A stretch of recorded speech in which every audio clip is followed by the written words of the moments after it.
ഇറാനേക്കാൾ അപകടകാരിയായ രാജ്യമാണ് ഖത്തർ എന്നാണ് ഇപ്പോൾ ഇസ്രയേലിൻ്റെ വാദം. ഖത്തറിലെ എയർബേസുകൾ ഇറാൻ ആക്രമിച്ചത് ഖത്തറിൻ്റെ പരിപൂർണമായ അറിവോടെയാണ് എന്ന് ഇസ്രയേൽ വാദിക്കുന്നു. മാത്രമല്ല, ഖത്തർ ഇറാനുമായി ഒരു മ്യൂച്വൽ അണ്ടർസ്റ്റാൻഡിങ്ങിലാണെന്നും ഖത്തർ കൃത്യമായിട്ടും ചില നാടകങ്ങൾ കളിക്കുകയാണ്, അത് അമേരിക്കയെയും ഇസ്രയേലിനെയും തെറ്റിദ്ധരിപ്പിക്കാനാണെന്നും ഇപ്പോൾ മൊസാദ് അഭിപ്രായപ്പെടുന്നുണ്ട്. വാസ്തവത്തിൽ എന്താണ് ഈ സംഭവിക്കുന്നത്? നമുക്കറിയാം, GCC രാജ്യങ്ങളിൽ ഏറ്റവും പ്രധാനപ്പെട്ട രാജ്യങ്ങൾ, അതിൽ സൗദി, ഖത്തർ എല്ലാം ഉൾപ്പെടും. സൗദി അമേരിക്കയ്ക്ക് വേണ്ടി നിലകൊള്ളുകയാണ്. ഇറാനെ പരോക്ഷമായി ആക്രമിക്കാൻ വരെ തയ്യാറായി നിൽക്കുന്ന ഒരു സാഹചര്യം. അവിടെയാണ് ഖത്തർ ഇറാനെ സഹായിക്കാൻ പരമാവധി ശ്രമിക്കുന്നത്.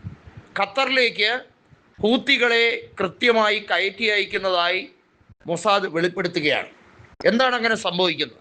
നമുക്കറിയാം, ഹോർമൂസ് കടലിടുക്ക് അടച്ചത് മുതൽ വലിയ രീതിയിലുള്ള ചരക്ക് ഗതാഗത നിയന്ത്രണം വന്നിരിക്കുന്നു.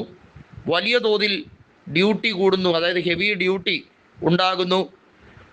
അത്യാവശ്യ സാധനങ്ങളുടെ വില വർദ്ധിക്കുന്നു. പെട്രോളിയം ഉൽപ്പന്നങ്ങളുടെ വില ഗണ്യമായി വർദ്ധിക്കുന്നു. ബാരലിന് ക്രൂഡ് ഓയിലിൻ്റെ വില സമാനതകളില്ലാത്ത രീതിയിൽ ഉയരുന്നു.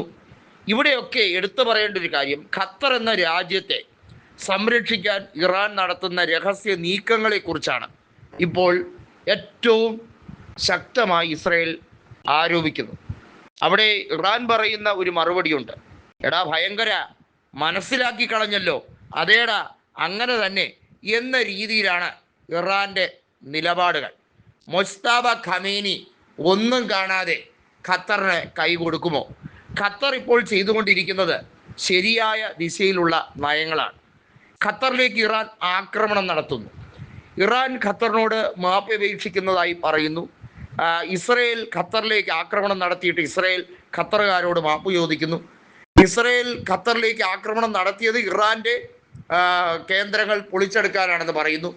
ഏറ്റവും ഒടുവിൽ ഇപ്പോൾ ഇസ്രയേൽ തന്നെ പറയുന്നു ഖത്തർ ഇറാനേക്കാൾ അപകടകാരിയാണ്. അവർ പതിയിരുന്ന് ഉപദ്രവിക്കാൻ ശ്രമിക്കുകയാണ്. അവർ കൃത്യമായും എപ്പോഴാണ് വിഷം ചീറ്റുക എന്ന് പറയാൻ കഴിയില്ല. ഇങ്ങനെയൊക്കെയാണ് ഇസ്രയേലിൻ്റെ നിലപാട്. 25,000 സ്ക്വയർ കിലോമീറ്റർ ശവപ്പറമ്പാക്കാൻ ഞങ്ങൾക്ക് അധിക നേരം വേണ്ട എന്ന് മൊജ്തബ ഖമേനി ഇസ്രയേലിലെ തെമ്മാടി ഭരണാധികാരിയായ ബെഞ്ചമിൻ നെതന്യാഹുവിനോട് പറഞ്ഞത് വെറുതെയല്ല. കാത്തിരുന്നോ, ഒരുങ്ങിക്കോളൂ. ഇയാളുടെ ലിക്വിഡ് പാർട്ടിയും സകല ക്നാപ്പും അടിച്ചു തകർക്കാൻ ശേഷിയുള്ളവൻ തന്നെയാണ് മൊജ്തബ ഖമേനി എന്ന് വീണ്ടും വീണ്ടും ഇറാൻ പറയുന്നത് വെറുതെയല്ല. ആയത്തുള്ള അലി ഖമേനിയുടെ ജീവൻ എടുത്തിട്ടുണ്ടെങ്കിൽ അതിന് മറുപടി എന്നത് ഇസ്രയേലിനും അമേരിക്കയ്ക്കും എന്താണ് എന്നുള്ളത് മനസ്സിലാക്കി തരുമെന്ന് വീണ്ടും വീണ്ടും പറയുകയാണ്. ഖത്തറിനെ കൂട്ടുപിടിക്കാൻ ലെബനനെയും സിറിയയെയും അതുപോലെ തന്നെ പല രാജ്യങ്ങളെയും കൂട്ടുപിടിക്കാൻ ഇറാന് നിഷ്പ്രയാസം കഴിയും. ഏറ്റവും ശക്തമായി നിൽക്കുന്ന ഒരു രാജ്യമുണ്ടല്ലോ, റഷ്യ. റഷ്യ വിചാരിച്ചാൽ ഇസ്രയേൽ പപ്പടമാണ്.